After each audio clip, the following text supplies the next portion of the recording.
না।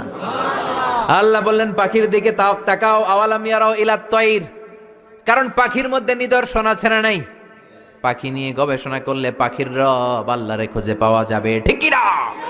এজন্য কোরআনের অনেক জায়গায় আল্লাহ পাখির কথা বললেন, ওয়া আরসালা আলাইহিম তায়রান আবাবিল, আবার কাবা ভাঙতে এলে পাঠাও আবাবিল, দাও খোদা দাও আমায় আবার উমার দারাজ দিল। সুবহানাল্লাহ বলেন। আবাবিল পাখি দিয়ে আল্লাহ আব্রাহারে শেষ করলেন, ঠিক কিনা? এরপর সাইয়েদনা সুলাইমান আলাইহিস সালামের একটা পাখি ছিল, নাম কি? হুদহুদ। ওয়া তাফাক্কাদাত তায়রা ফাকালা মালি লা আরাল হুদহুদ, পাখি কই? ওইটার জুমিং পাওয়ার এত বেশি ছিল পাখিটার চোখে, সাইয়েদনা সুলাইমানের সিংহাসনও চড়তো, পাখিটাও চড়তো, আর কত হাজার ফিট